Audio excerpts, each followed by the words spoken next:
Praegu Eesti kohal olevad hõredad rünkpilved võivad õhtupoolikul rünksajupilvedeks kasvada ja ka äike on võimalik. Homme on Eestis ilma määramas väheaktiivne madalrõhuvöönd, mis ühendab täna Venemaa lääne- ja keskalade kohal süvenevad tsüklonit Lääne-Euroopas Põhjamerel kujuneva tsükloniga.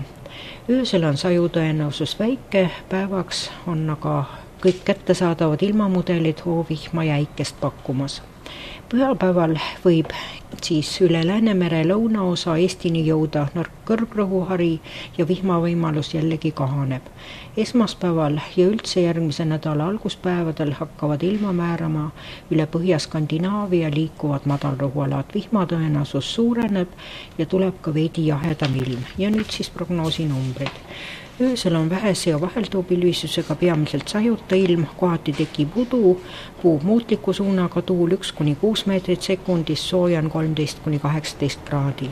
Päeval on vaheltuupilvisus, pärastlõunal sajab mitmel pool hoovihma ja võib äikest olla, puhub muutliku suunaga tuul 1–7 meetrit sekundis, äikese ajal on tuul puhanguline, sooja on 22–28 kraadi. 10. juulil on vähese ja vaheltuupilvisusega ilm.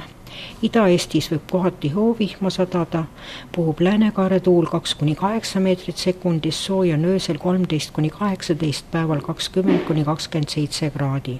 11. juulil on vaheltuupilvisusega ilm, öösel sajab Lääne-Eestis kohati hoovihma, päeval sajab mitmel pool hoovihma ning on ka äikest.